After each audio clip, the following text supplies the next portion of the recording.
La parole est à Madame Blandine Brocard, pour le groupe démocrate. Merci, Monsieur le Président, Monsieur le rapporteur, Madame la Ministre, mes chers collègues. Nous avons eu l'occasion, tout au long de nos débats, de rappeler effectivement l'ampleur des faits de harcèlement scolaire et les effets très souvent dramatiques de ces derniers sur la santé tant physique que psychique ou émotionnelle de nos enfants, sur leur famille aussi et sur leurs camarades de classe.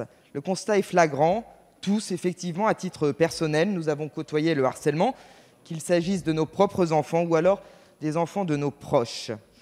Alors le gouvernement, évidemment, a eu à cœur ces dernières années de renforcer les dispositions pour lutter contre ce fléau, mais l'arrivée de ce texte restait plus que jamais essentielle et même nécessaire.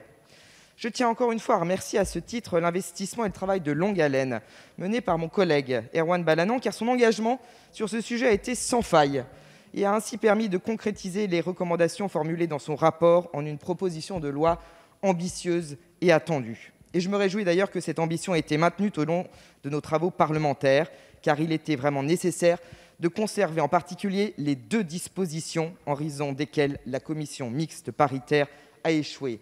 Je ne les rappellerai pas toutes ici, je ne vais pas rentrer dans les détails. Permettez-moi juste de revenir un instant sur la création de ce délit autonome qui est très important pour nous, n'en déplaise à Madame Rupin. Il ne s'agit évidemment pas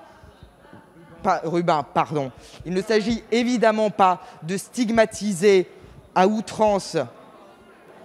S'il vous plaît, chers collègues, s'il vous plaît.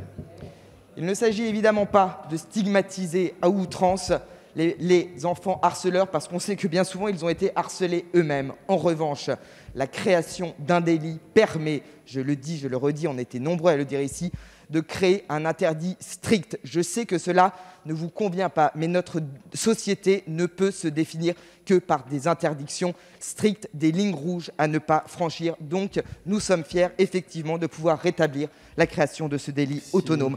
Vous l'aurez compris, notre ambition n'a pas faibli sur ce texte et le groupe démocrate salue l'équilibre auquel nous sommes parvenus aujourd'hui pour garantir une meilleure protection à nos enfants et leur assurer une scolarité sereine et accomplie. Je vous remercie. La parole